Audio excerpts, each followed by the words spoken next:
Happy Friday, beautiful people, and hello to you all out there tuning in for your first sip of the weekend.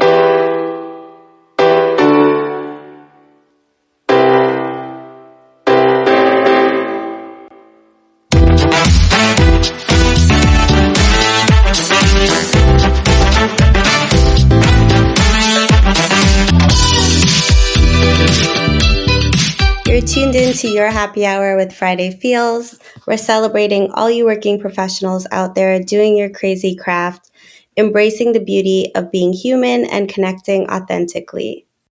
And we're your host, Sergeant Nicole, and we're living and working around the world, holding space for you and keeping it raw and real as we share fresh content with you every week. Follow us on LinkedIn at Friday Feels and Instagram at These Friday Feels for updates throughout the week.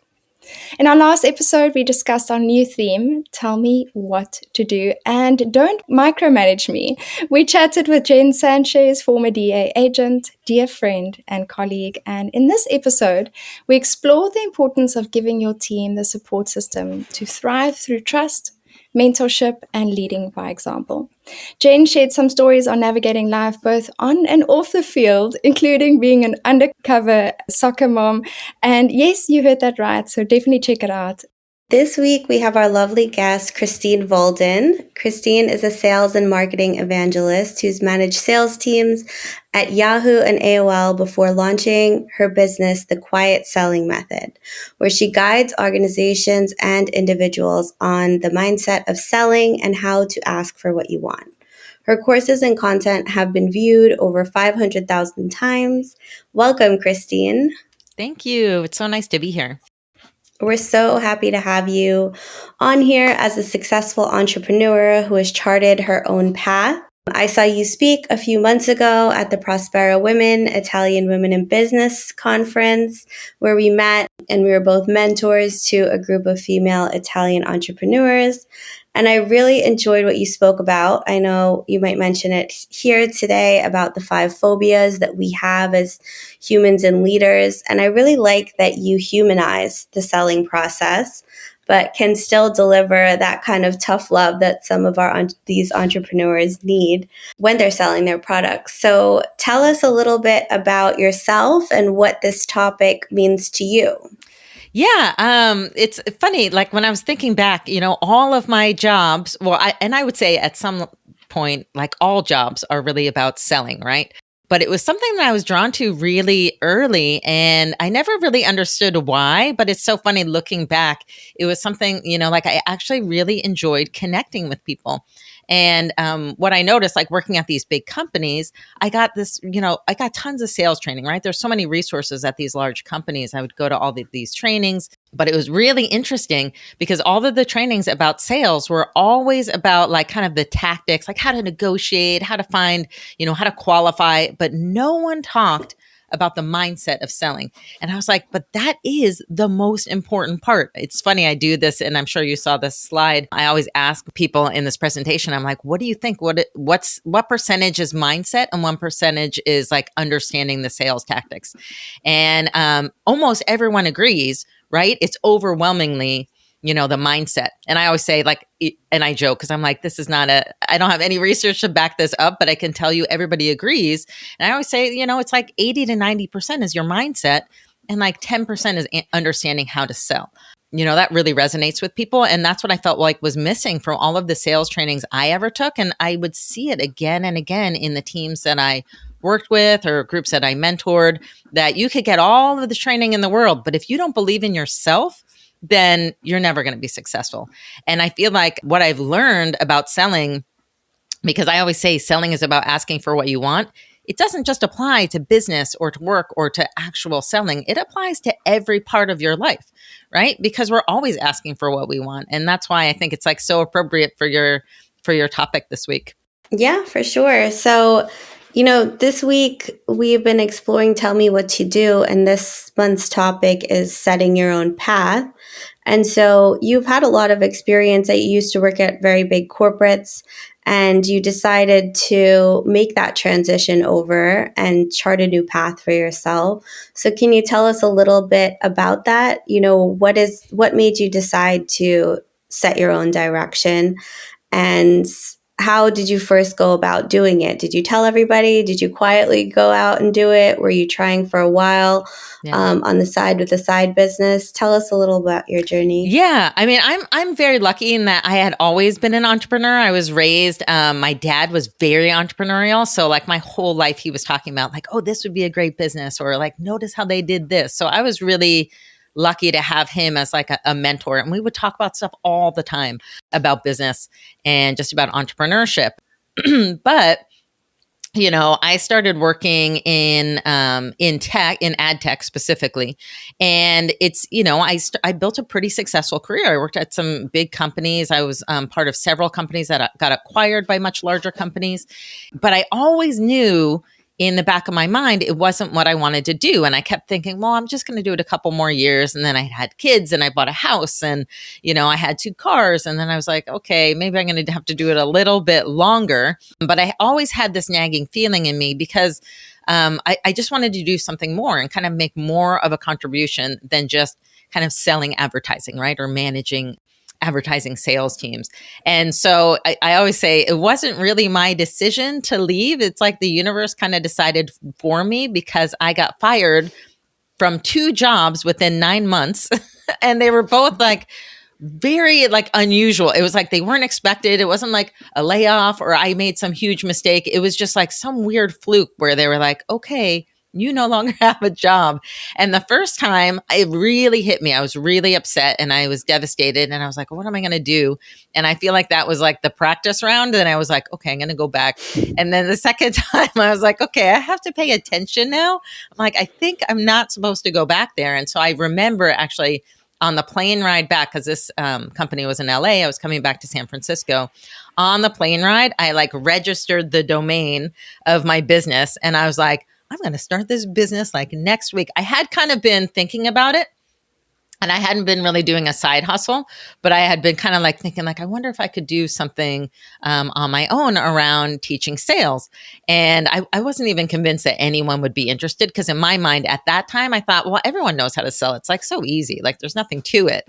And that's when I really started talking to people and I noticed, and that's when I figured out like, oh, the difference is, yes, it's easy to learn kind of the sales 101, but what's really hard is feeling comfortable asking for it and receiving it. And then I was like, oh, this is like a whole nother thing.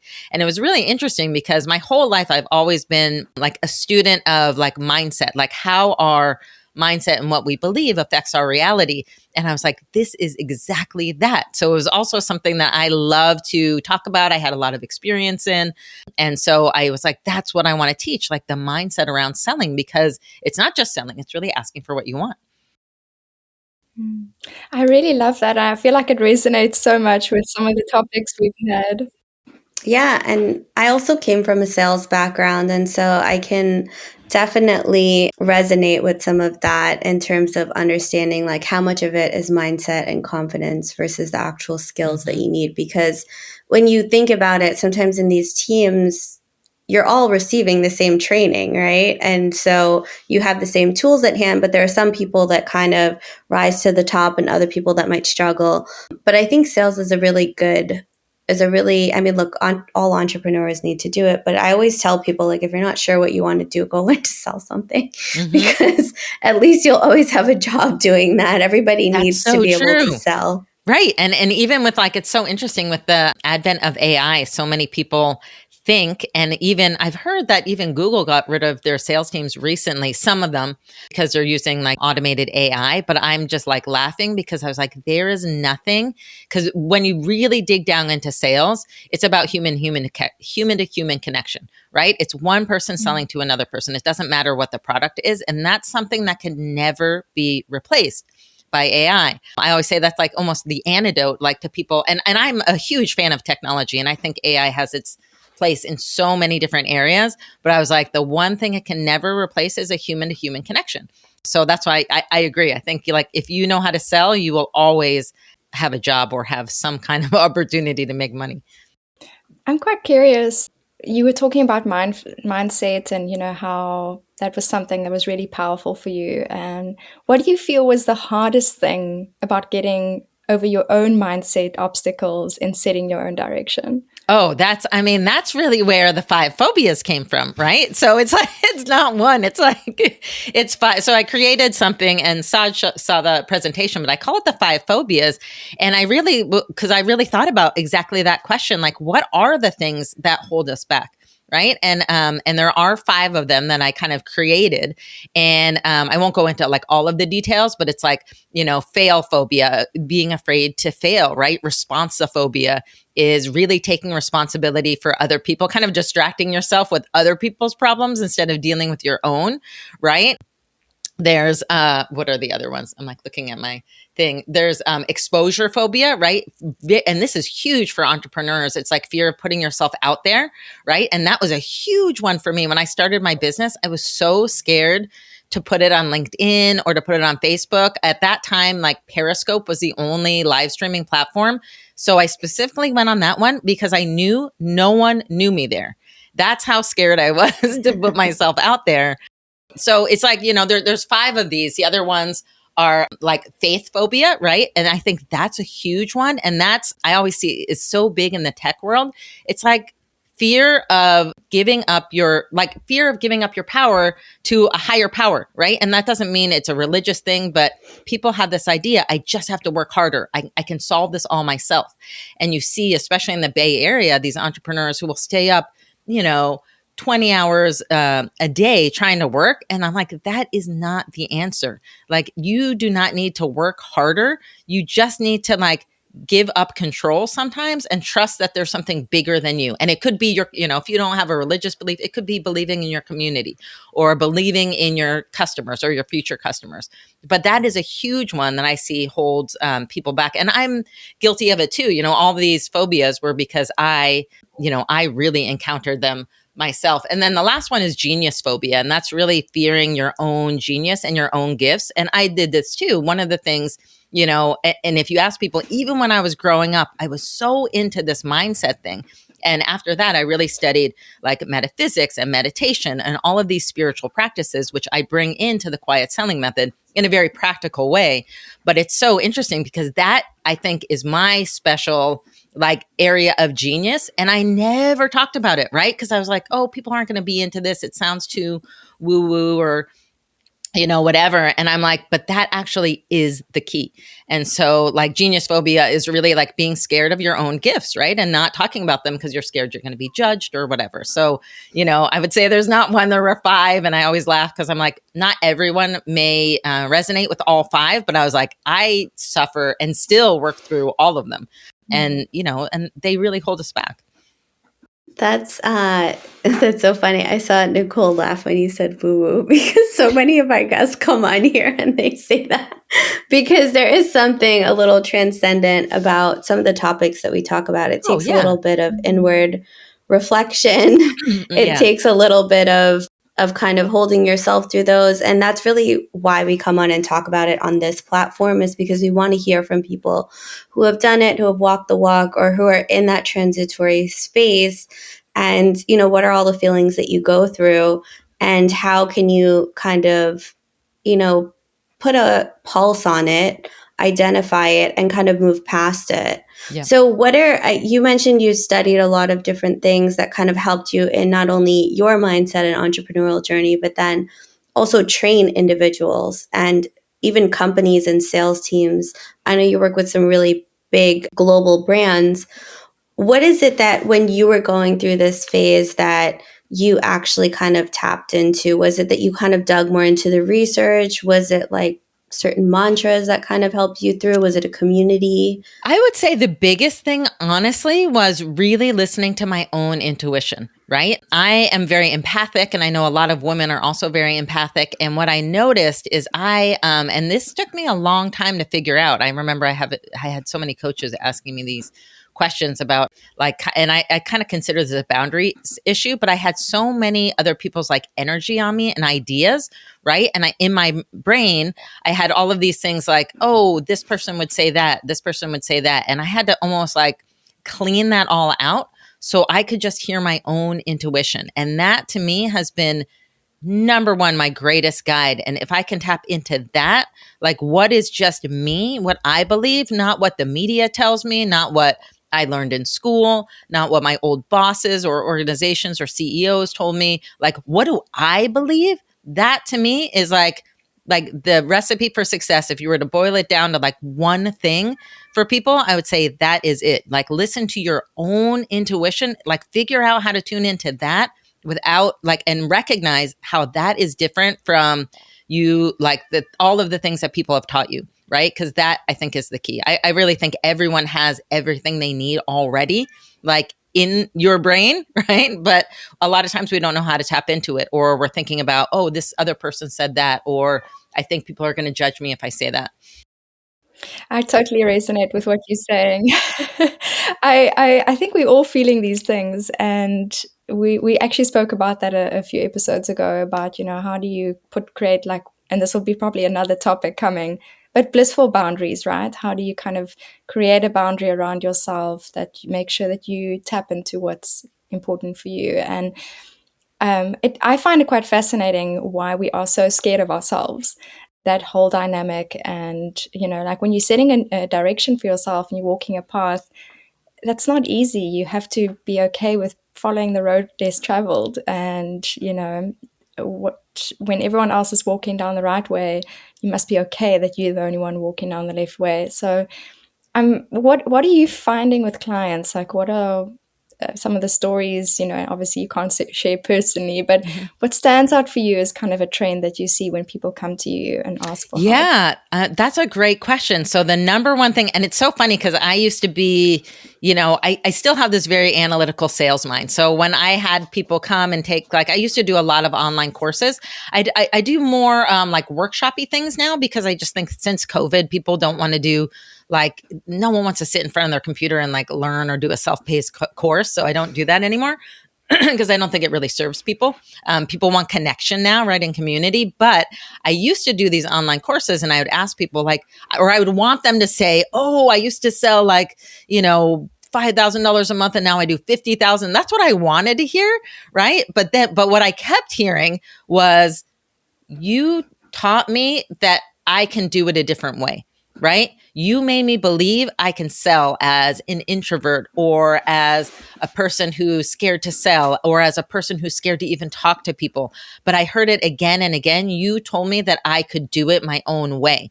And that, to me, once I realized, I was like, oh, that's actually better than right, selling, like going from $5,000 to $50,000 a month, because that's what gets you there, right? So the biggest thing that I would tell people is, like, you know, and especially in the world of sales, right? Everyone has this perception of like the sleazy car salesperson, right? I don't know where that came from.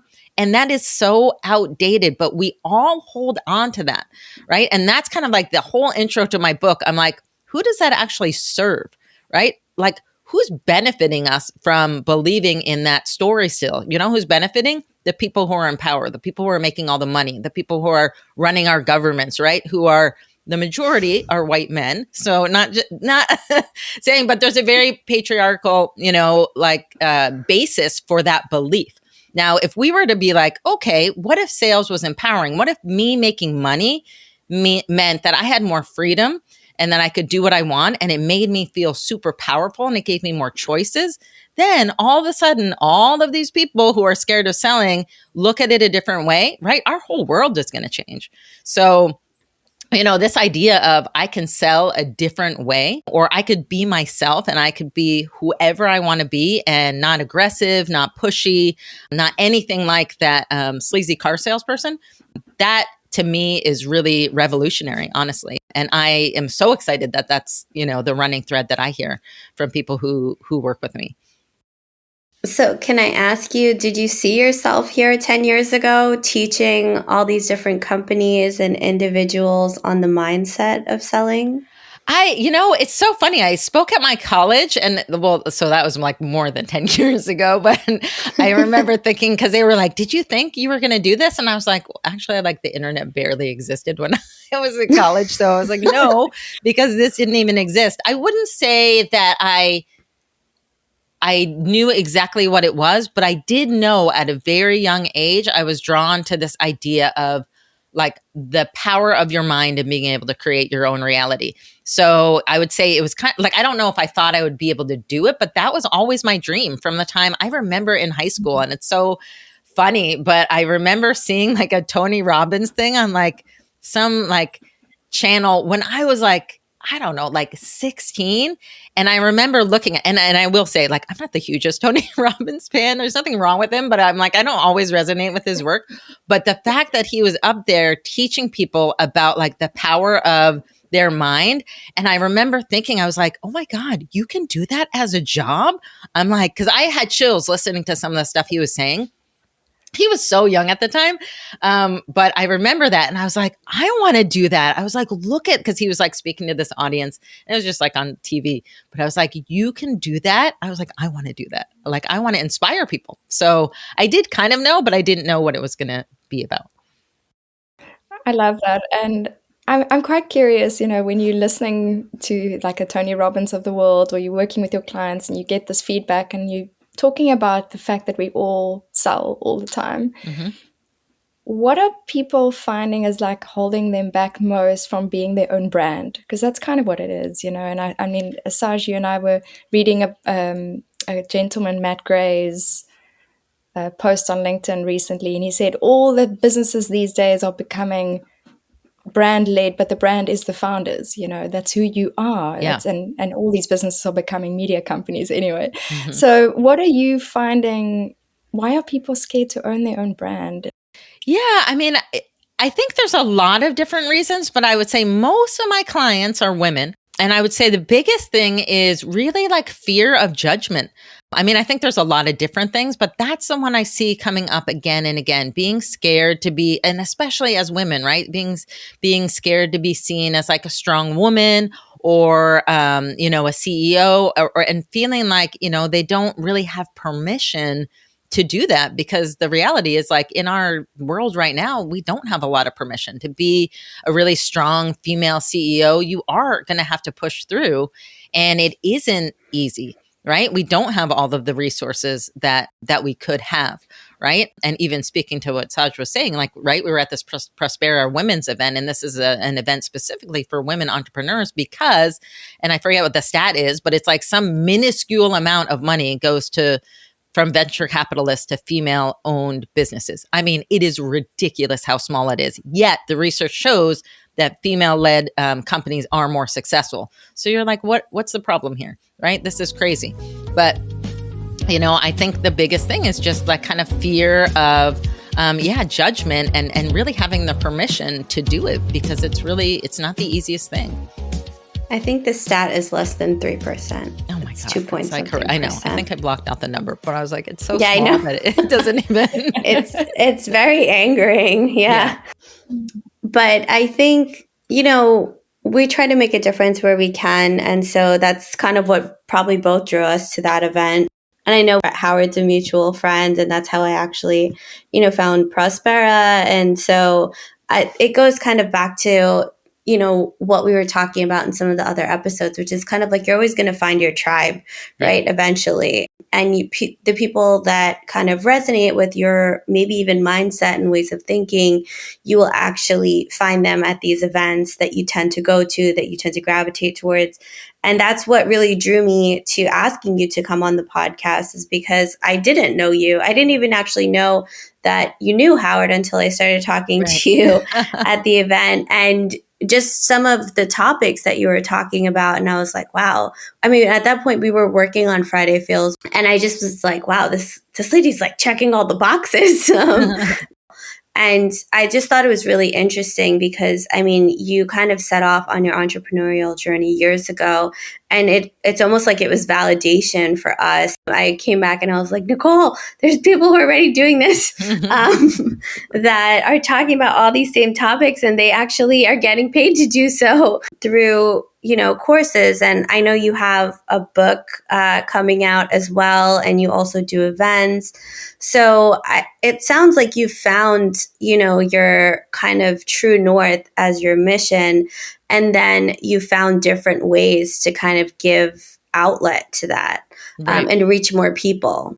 So, can you talk a little bit about your book that's coming out, just to give people a little teaser? Yeah, absolutely. So the quiet selling method is the book as well. And I really break it into these three areas. So the first area is understanding like the kind of like mechanics of selling. And that's the stuff where I say, a lot of people teach that, right? I do teach it in a very simple way, right? And I do it because it is important for you to understand, because there is work involved, right? As someone, you worked in sales.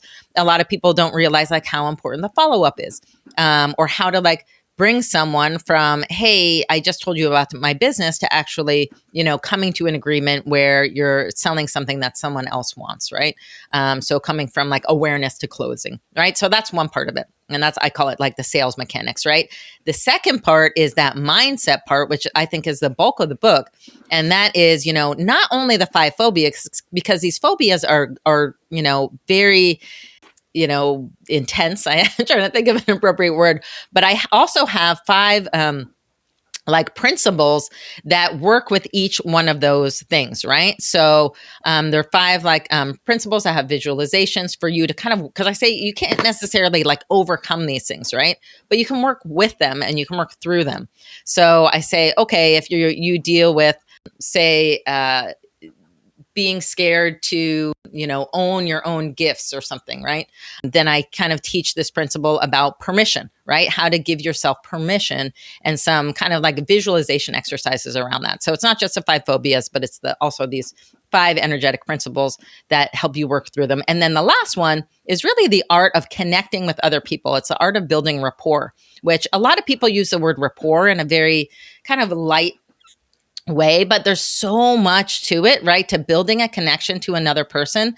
And that's why I always say sales is really about relationships, whether it's you trying to convince your friends what movie or what restaurant to go to, whether you're, a parent trying to convince your kid to get ready for school and put their shoes on, to actually selling a product or service, right? These are all things where it's really important to have a solid relationship. And the more solid that relationship is, the more successful you're going to be at asking for what you want. And I mean, this also very much applies to relationships, romantic relationships, personal relationships, all of those. So that's the 3 parts of the book. And that's kind of like what I teach. So that is the basis of it. I'm sorry, I forgot you asked me something else. No, I think it's good to kind of hear how you've broken it down, and what you find after working with so many different clients is really kind of the nuts and bolts of what people need. Yeah. Yeah. It's really those 3 areas. And I think like once you learn those 3, you really become very comfortable with asking for what you want. And I have a great example of this. I used to do this. I should probably do it again. I used to do this Claim Your Confidence challenge in January. So I would say, like, let's do this 7-day challenge, right? And we're all going to ask for what we want. And every day I gave people a different prompt. And it would be something like, go ask someone, a former client or something, for a testimonial, right? Go and, one of them was like, go ask a stranger to do something for you, right? And I had like all these funny stories. Someone would go up to Starbucks and ask, someone to buy them a coffee. Someone was like in a park. Oh, I was in a park and I asked someone to sing me a song, and he did, and I got it on video. But anyway, so you're doing this for a week, and it was so interesting because I was doing it too, because I was like, I'm going to do it too, and I'll share what happens to me. The fascinating thing was, like, even for me, things started shifting. I remember, like, during this 7 days, I had to get my car fixed. And I had just been at the car dealership, and I had just had some big tune-up that was like a couple $1,000s. And I went back, and there was something wrong with my car, and they were like, okay, it's going to be like $2,000. And I had been in this thing of asking for what I wanted, and I was just like, no. And I just told the guy, I was like, I'm not paying that. I was just here. I just did this. I was like, I'm not paying that. I was like, I'll pay you $800. And it was crazy. He looked at me like I was crazy. And then he came back and he was like, okay. I'm like, I mean, and I could have never asked. I could have never said anything, but I was just like, no, I'm not okay with paying that. And he said, yes. I was shocked, but I was like, this is me asking for what I want. So it was really funny because I was like, it was working for me as well as it was working for other people. And other people had great stories too. But I just thought that was so amazing because I was like, oh, I do this all, or I was thinking, oh, I do this all the time. Like I should be the expert in this. And I'm like still learning. So that was like a really cool experience that I shared with people. Oh, I love that. I also want to do a claim confidence. Maybe we should do it for a week, the three of us, and work together and see what comes out of it. I'd love that. Now I have an idea. So I will do that for your listeners. I'll launch a little group, and because I still have all the prompts and it's really easy to do. So I'll create a link for you guys so you can share that and everybody can do this challenge. It's just 7 days, right? And it's like simple things, but it's really fun too. Oh, thank you. That would be awesome. Do you watch YesTheory? Because they do stuff like this. Oh, do they really? No, I've never heard of that. Is that a show? They're amazing. So they have a YouTube channel. They've been around for a few years. And they started off at one point, they would just like spin the globe and put their finger on it. And wherever it landed, they would kind of go there. But they do crazy stuff like this where they'll basically like, you start off with a paperclip. I think it's called like the paperclip challenge. I don't know if you've heard of it, but you start off with a paperclip and then you have to keep asking people if they will trade something for you of greater, equal or greater value. And eventually, I think he wanted to trade to take a plane back to a different country or something. And I think it was worth like $2,000. And it's like, how many trades? Like, how can you do this? And how long will it take you? Yeah. And I think it took him like 24 or 48 hours to trade from a paper clip to like a $2,000 plane ticket. And it's basically like you explain it to people and you say, hey, I'm working on this challenge. I can't use anything else, but I do have this paperclip. Do you have anything that you would want to trade with me for that's equal or the same value? And so eventually he gets like from a paperclip, some guy gives him his belt. His belt is like some name brand belt. And he went through like 4 or 5 trades. I mean, sometimes it's hours where people are just like, what? Like, I don't, I don't want to, don't talk to me. And he ended up trading with somebody who ran a travel agency. And the guy was like, sure.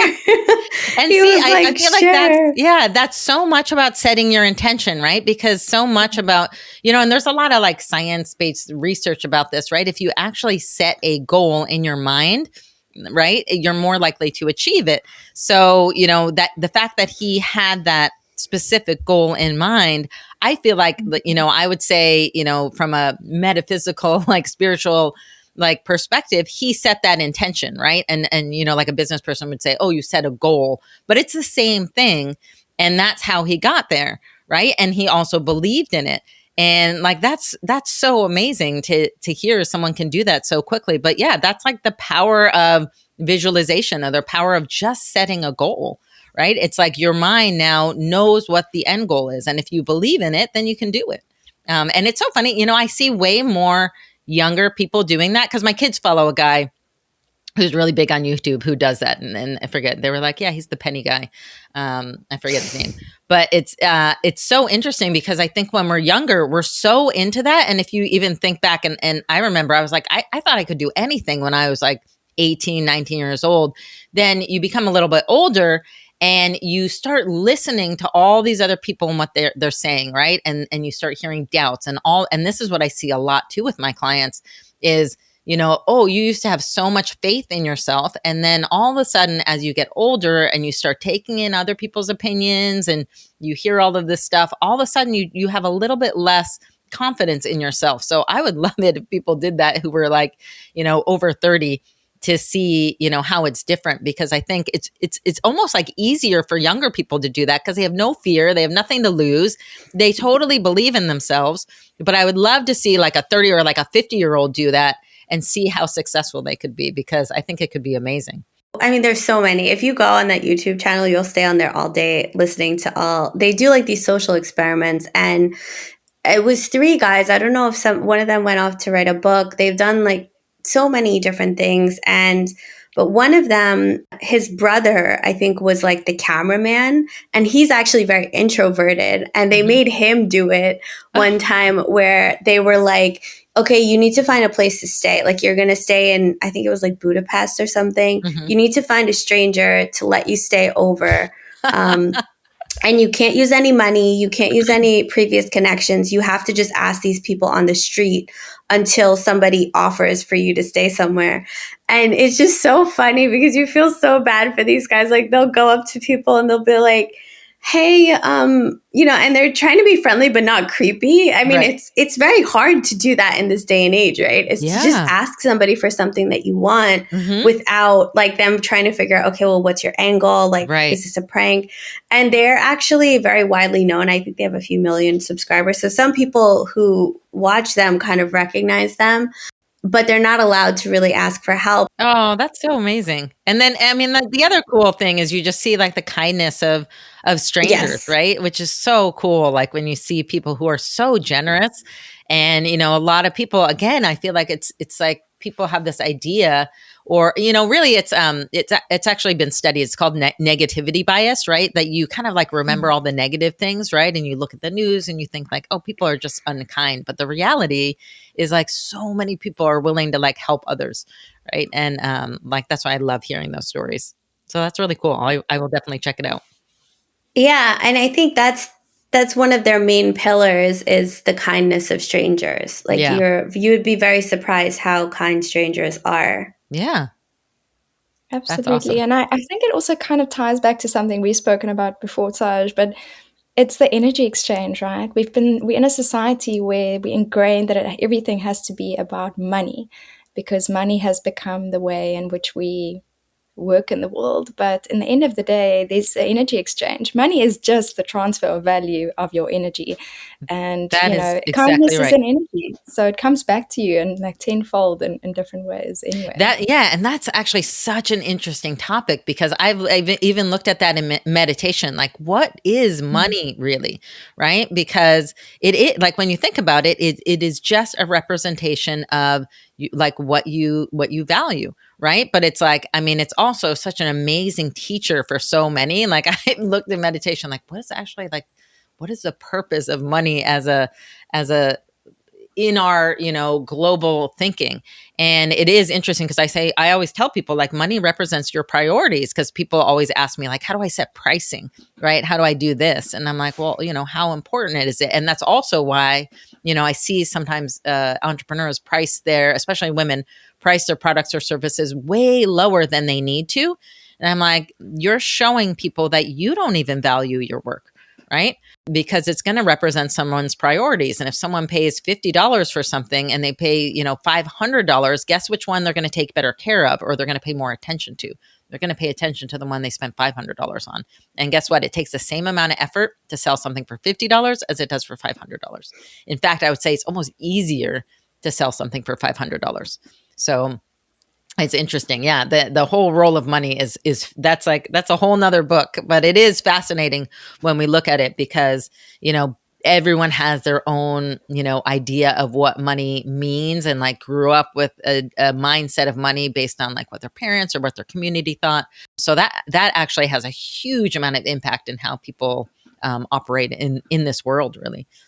Very true. And I think you're right. It's another topic that we actually want to explore quite soon. So we'll uncover and unravel it there. But it's like you say, when it's the influences you've had and the perspectives that you've had when you brought up. And so that kind of brings me to another question for you is, what is the best professional advice that you've received along your journey of setting your own direction?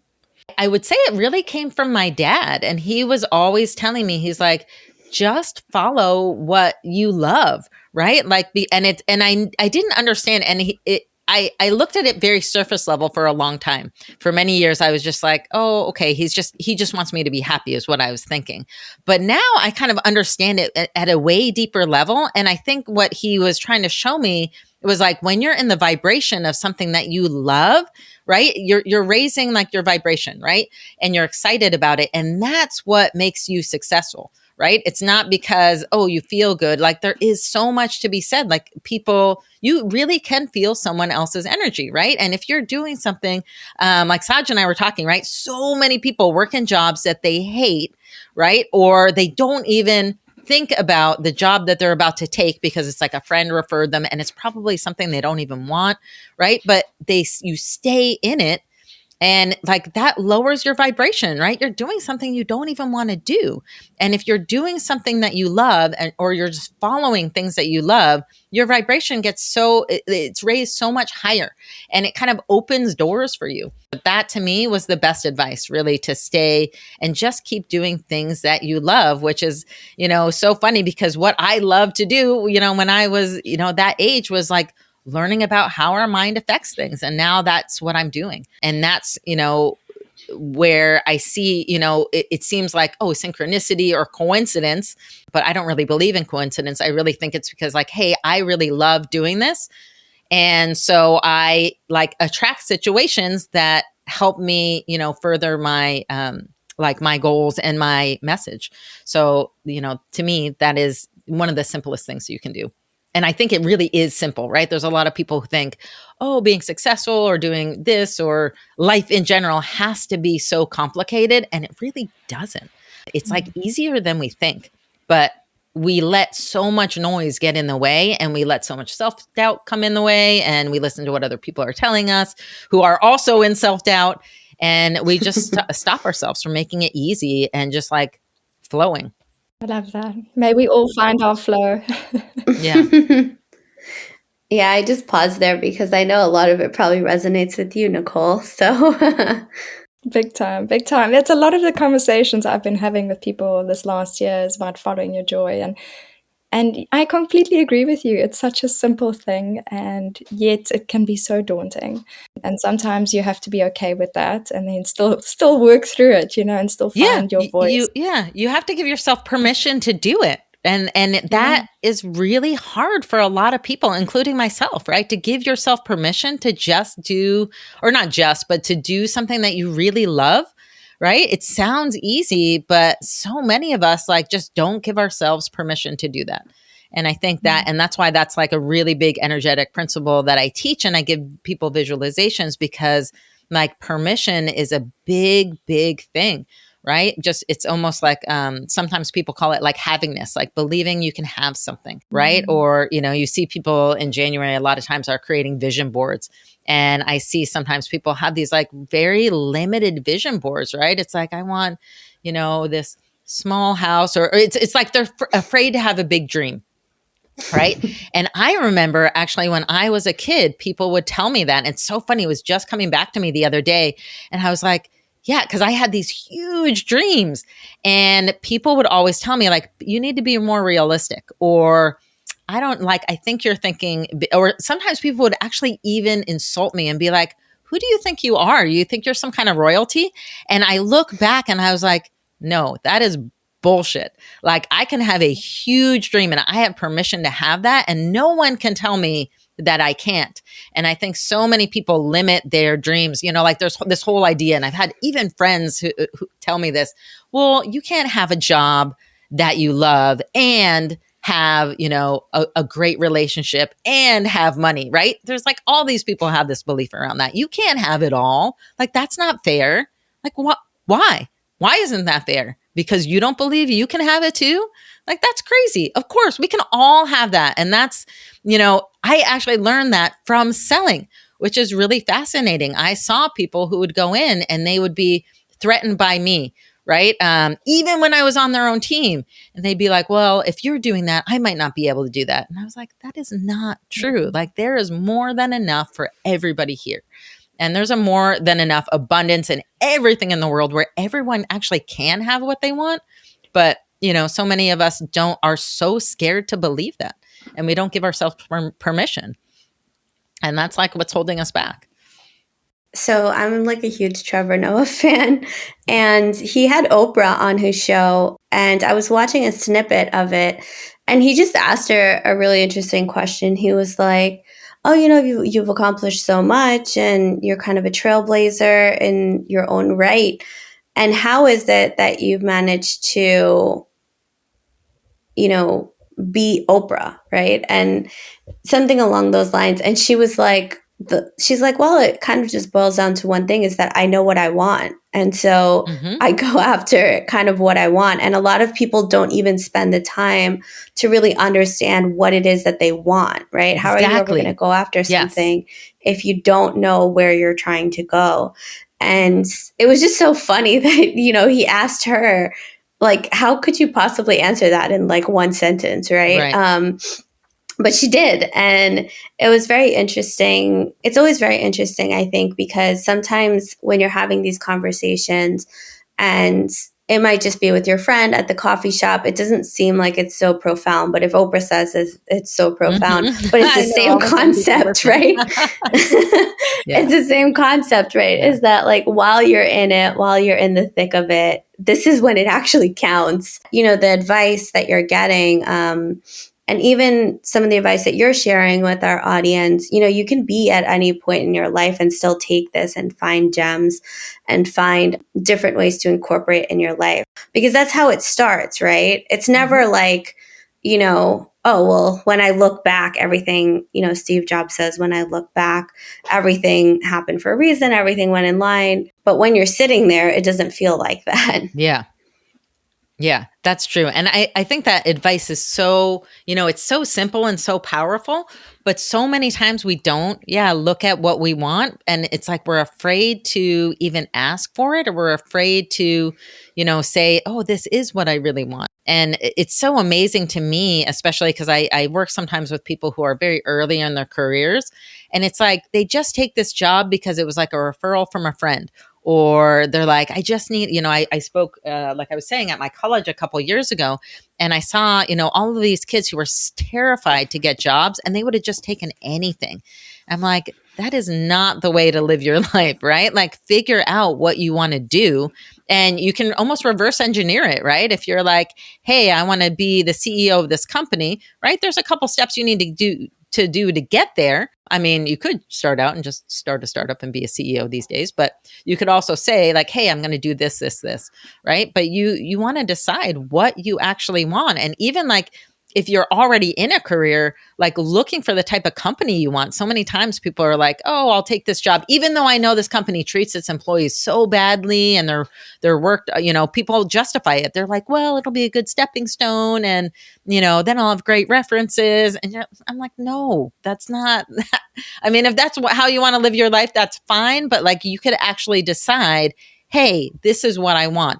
But people are like, oh, no, I can't have a company that really, supports me and respects me and empowers me and pays me well and will look great at my resume. But that's not true. You can find that. All you have to do is set the intention and say that you want it. So many times we've been told that we don't believe it's possible. And it's not usually us. It's somebody else has told us that. And that's the whole thing about, hey, get rid of everybody else's thoughts, everybody else's energy, and just tune into yourself. I think it's so interesting as well how people expect young people at 18 to like know exactly. And like when you ask a kid, what do you want to be one day? And then they say something and we hold them to that, It's like, well, don't you dare change your mind and figure out who you are and then go off in a different direction. Right. And like, how can you possibly figure it out without some trial and error? I mean, and that's like the other big thing. And I've been having this conversation a lot with people because I used to be very big in the coaching community and what and I'm not so much anymore, because what I noticed is there's this idea with some people that you always have to fix something, or you have to make sure you make the right decision. And I see a lot of people on like social media who are coaches who are like, you have to look out for these red flags and you have to make sure you never do this. And, you have to make yourself better at this. And I'm like, no, like all of that is so fear-based. Like, I always tell people, you cannot make a wrong decision because there's no such thing as right or wrong. And it like, I see this a lot with especially like relationship coaches where they're like, this is such a red flag if like this man does that. I'm like, no, that is bullshit. Like the point of a relationship is to learn, right? Like we think, oh, it's to find true love. No, it's to learn about yourself, right? You might get that as, as a benefit. But really, if you're looking at it that way, like, oh, I need this person to complete me, that's not going to help you. But if you look at it like, hey, I can learn some lessons in this situation, like, hey, maybe it does end up being a toxic relationship, but maybe you needed that to learn a certain lesson, right? Same way, maybe you make a decision about a job and you're like, I never should have taken that job. Well, instead of like shaming yourself, you can be like, well, okay, that was a great learning experience, right? What did I learn from that? So I always tell people, like, don't overthink like making the right decision or worry so much about doing something wrong. Whatever you do, it's like I do believe we are universally guided in some way, and that we learn the lessons that we're meant to learn. But if we never make a mistake, then how could we ever possibly learn it at something, right? Like, how can we, make progress if if everything's like, there's never any conflict in our life? Like, what are we going to learn from that? Like, you have to make like what we call mistakes, right? To learn, we have to try different things, and it's about being brave and being like, hey, this might be a total disaster and might break my heart or like, drain my bank account. But guess what? I'm going to learn from it. And that's like the best thing that we can do, is just kind of look at those learnings. And yeah, like sometimes it's painful and sometimes it hurts a little bit, but you know what? Like usually when we look back at those experiences, we're really grateful. And we're like, you know what? I learned so much from that. The only, negative thing is if we don't look at it and pay attention to the lesson, it'll probably come up again in a different way. So I'm always like, pay attention to the lessons, because you're going to keep getting them until you let them sink in.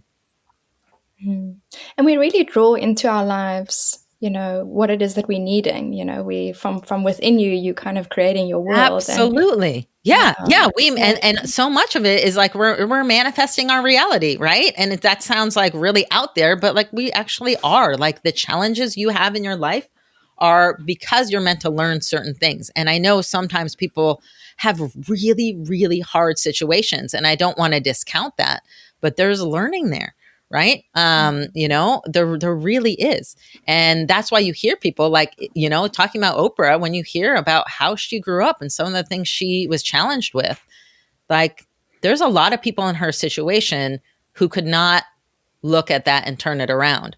But she, if you really have listened to her story, she always had the mindset that she could turn it around, right? It was in her mind. She was like, I'm not going to let this affect me.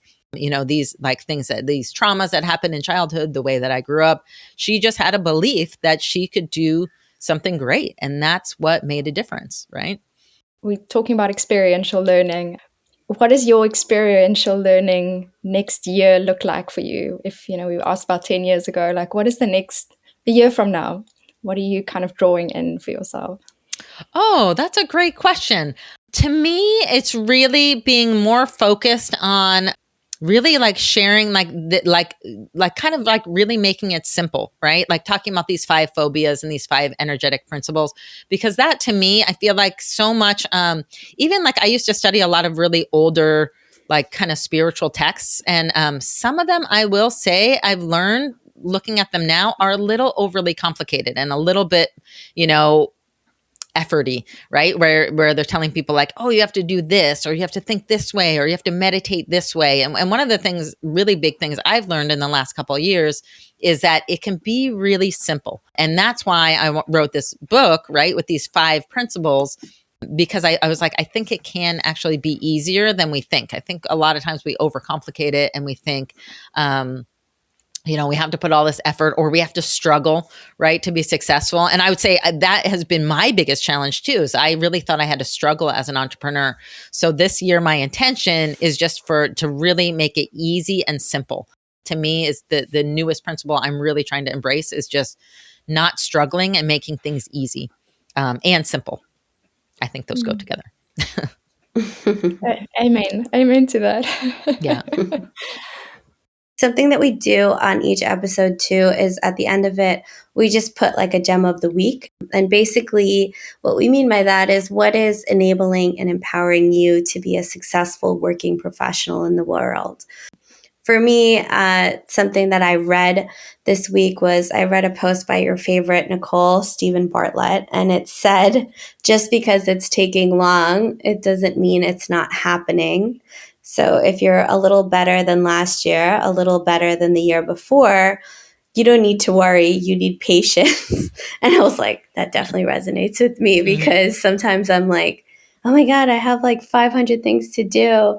And then I'll look back at the last week and I'm like, well, I only did like 200 of them. So we all struggle with kind of certain aspects. And for me, a lot of that is not like setting the to-do list or accomplishing it. It's just reminding myself that, hey, if it still takes, 1 year versus 6 months, it's still an accomplishment, right? Or it's still in the right direction. It's still like, how do you measure success, right? And I think when you're setting your own path, sometimes it's hard to measure success because it's not like you have KPIs that all your other teammates have and you can quickly gauge, okay, well, I'm at the top or I'm at the bottom, or I can see how to get to the top because I can just follow the top salesperson.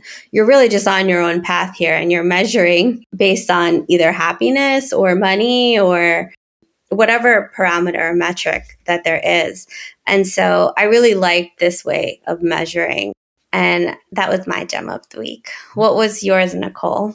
Mine has really been soaking up sunshine here in the Ardèche region. It's really beautiful, and just watching Gracie, my dog, have friends. So where I'm staying now is a workaway, and it's this beautiful energy exchange of where I'm living, at the same time giving back through helping. And there are 4 other big dogs here, Australian Shepherds. They're beautiful and so kind and loving, and Gracie is just tiny compared to them, but absolutely shining and big and bold in her confidence and in her, sharing of space. So as a doggy mom, that really makes me happy, and it's really kind of brought me new energy to work this week as well.